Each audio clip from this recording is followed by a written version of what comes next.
la credencial de elector en México, una de las más caras.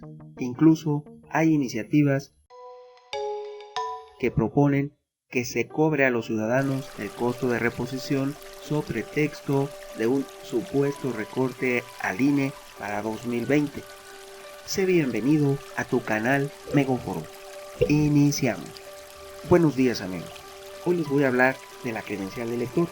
Les diré que esta tiene un costo que se confunde en los medios. Se le dice a los ciudadanos que cuesta 12 pesos, lo que es falso. ¿Por qué? Porque a esa cantidad se le agregan los costos, se le agrega una carga financiera que es 99% los salarios injustos de los sindicalizados del Instituto Nacional Electoral. Se dice que el gasto operativo aumenta de los 12 pesos que cuesta el material físico, si se suma el costo por el trámite, el pago de nómina, la generación, el pago de más empleados sindicalizados, el envío o otros empleados sindicalizados y la entrega de credencial, paqueterías y sindicalizados, de tal manera que un plástico que tiene un costo de 12 pesos, porque aquí vamos a hacer una comparación, cuánto cuesta fabricar un billete. Los billetes tienen más sistemas de seguridad que una credencial de elector.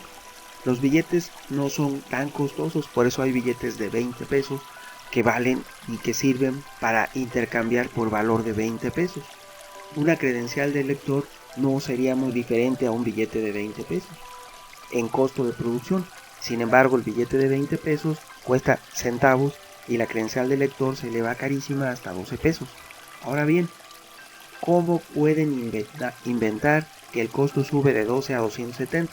Bueno, de esos 270 le descuentas 12 y lo demás es pago de salarios injustos, indebidos, exagerados, exorbitantes, onerosos al personal que trabaja en el Instituto Nacional Electoral.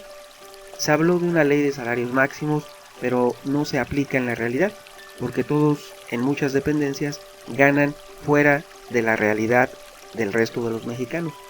Toda la sociedad civil, todos los mexicanos tienen sueldos muy inferiores. Los únicos privilegiados son los sueldos de la federación y algunos municipios y en algunos estados.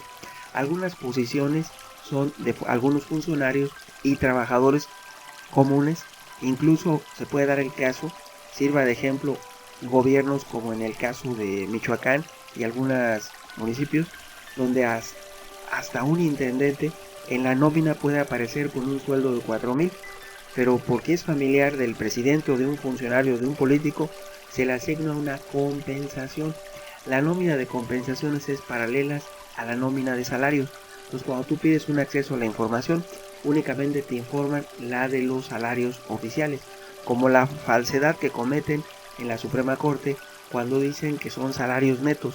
Ningún ciudadano común en México se calcula su sueldo en base a un salario neto, porque todos tenemos obligación de pagar impuestos. A todos nos hacen retenciones. Entonces el salario oficial debe ser bruto, y bruto no debe superar al del presidente. En este caso, ¿de qué manera podemos justificar un juego de palabras en los medios, en algunos medios de comunicación que nos indican que hubo un recorte de 1,070 millones al INE, cuando es falso? El INE solicitó un aumento, no le concedieron el aumento y dice que hubo una reducción. Bueno, hubo una reducción a su propuesta, pero su propuesta era un aumento. Ellos mismos ya sabían que no se le iba a conceder, por eso lo pidieron exageradamente, 1,070 más. ¿Para qué ocupan tanto dinero? Ahora bien, estamos hablando aquí de que no debemos, las comparaciones son difíciles. Por ejemplo, los televisores que se regalaron en Mover a México costaron 11,000 millones que fueron regalados.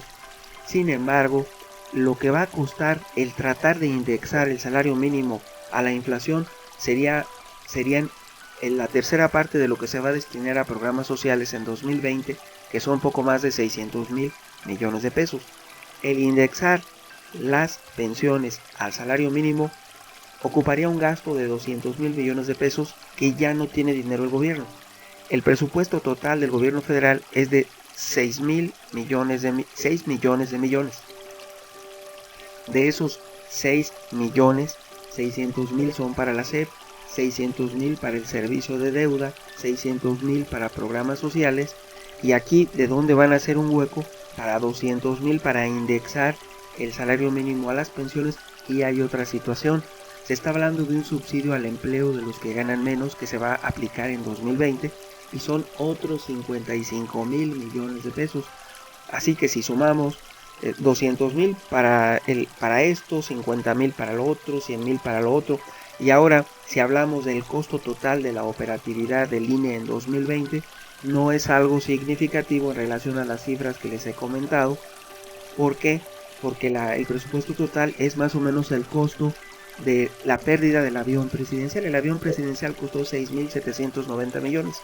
El presupuesto del INE para 2020 es inferior a esa cantidad. La pérdida por no usar y por haber comprado y adquirido de una manera indebida ese avión son poco más de 4,000 millones de pesos, que no es comparable o puede ser casi comparable con el presupuesto del INE para 2020. Ahora, no es culpa de los mexicanos que los funcionarios quieran despilfarrar y tirar el dinero, porque es una costumbre que tienen muy común.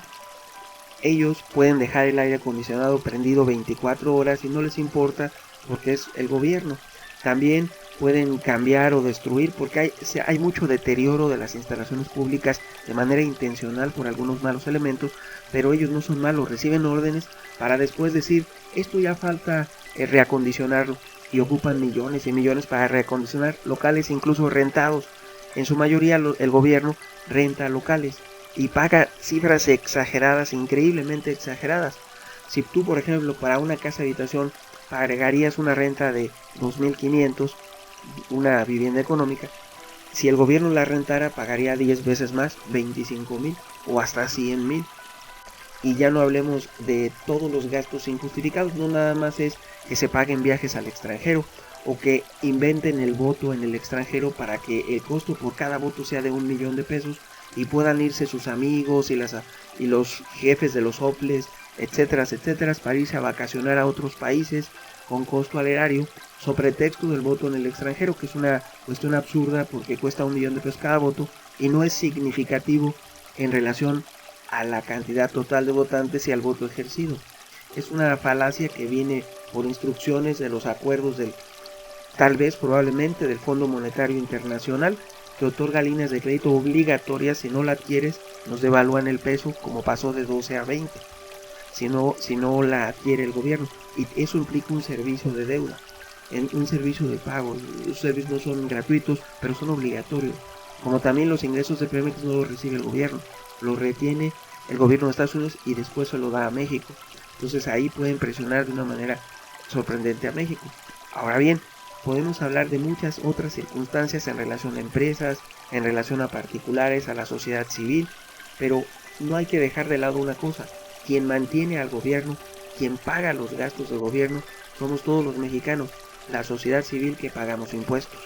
Si no pagáramos impuestos no tendría dinero, porque el petróleo y los ingresos del gobierno, pongo de ejemplo el petróleo, no se obtiene casi nada de utilidad, de ingreso. Es mayor las remesas que envían los connacionales que lo que gana el gobierno y se lo despilfarra en cuestión de petróleo. Entonces, si comparamos, los programas sociales tienen un costo aproximado de 600,000 para 2020. Las remesas son similares, son otros 600,000 igual, pero son dinero ganado debidamente por nuestros connacionales en otros países. Sobre todo el 90% de esos 600,000 viene de Estados Unidos. Entonces, ¿quién contribuye más? Los mismos mexicanos que aplican el dinero de una manera más adecuada. Ahora, en los programas del gobierno siempre se pierde dinero. No habrán justificaciones, pueden sobrar, pero siempre se perderá el dinero, porque es la naturaleza del gobernante, despilfarrar. Así que se dice, en este caso, regresando al tema, de que la credencial de elector ya no será gratis. Hay una propuesta de una diputada muy conocida que propone reformas para que los ciudadanos paguen la reposición por extravío o maltrato de la credencial. Aquí cabe aclarar que no vamos a hablar de partidos políticos, pero ese partido necesita retomar votos, necesita hacer su tarea para acercarse a la gente, y es quien está haciendo todo lo contrario, porque está proponiendo ese partido que se cobre a los ciudadanos. Nadie va a volver a votar por ellos, si de por sí ya casi pierden la totalidad de su base de votantes. Entonces, ¿quién va a hacer eso si propone esta insensatez de cobrar 270 pesos por reposición de la credencial? Está proponiendo incentivar a los ciudadanos a ejercer su voto con descuentos en el pago de impuestos, derechos o reducciones de obligaciones. Todo eso no va a funcionar porque nadie va a querer pagar por una credencial de elector. Ahora, no digamos que el servicio es adecuado porque los empleados del INE son groseros, tratan mal, no tienen, primero ocuparían una clase de derechos humanos y de cortesía para tratar al ciudadano de manera adecuada, que es un mal común de toda la burocracia.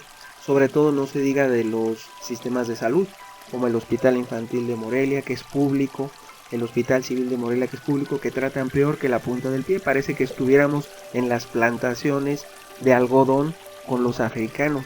Igual así tratan a la población y ellos se sienten la raza blanca, todo el personal de salud y todos los derechohabientes o las personas que acuden son aquellos africanos que traían en aquellas épocas de hace cientos de años. Es igual, quiere establecerse.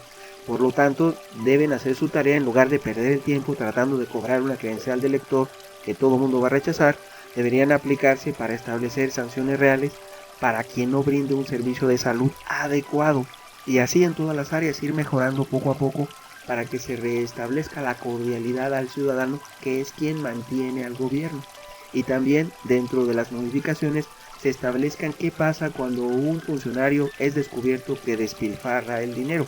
Despilfarrar debe ser un delito, debía ser equiparable a X organizada o a una cuestión ya que no merezca libertad condicional, debía ser una de manera obligatoria que permaneciesen recluidos cuando se les comprobase que despilfarran el dinero de una manera deliberada. En este caso, pues no creemos que esta reforma pueda prosperar, pero ese partido necesita hacer su tarea y está haciendo lo contrario. 270 pesos es una barrabasada, un absurdo y una estulticia. Ahora, a los ciudadanos tratar de incentivar los votos y todo, tal vez pudiese funcionar en alguna medida, pero luego nos pasa como las personas que acudimos puntualmente a pagar el predial, el agua y todos los servicios, y después a los morosos les hacen descuentos que vienen pagando menos, pero eso se los avisan, esos malos funcionarios, esas malas manzanas, les avisan a sus amigos, a sus cuates, para que no paguen las contribuciones porque ellos van a hacer descuentos en tal época, en tal día. Entonces, todas esas personas que ya conocen, que tal vez probablemente alguien les avise, hacen eso, no pagan, incrementan deudas en todo, en predial, en agua, en todo, y después pagan menos que alguien que fue cumplido. Eso tal vez puede pasar con esta situación. Si se propone incentivar a los ciudadanos, al final de cuentas no va a ser equitativo. Lo que es parejo no es chipotudo. Ahora bien, según esta ley, estas enmiendas planteadas de la Ley General de Instituciones y Procedimientos Electorales y a la Ley Federal de Derechos, el COFIPE, podría darse a quien vote un descuento del 10% en el valor de la expedición de un pasaporte, pero si sabemos, en 2020 el pasaporte subió de precio. Entonces son unas estrategias de plan con maña. Nos pueden incrementar los costos de la licencia de manejo del pasaporte y después nos tratan de dar a tole con el dedo diciendo que va a haber descuentos e incentivos cuando lo único que están haciendo es incrementar la carga tributaria hacia los ciudadanos.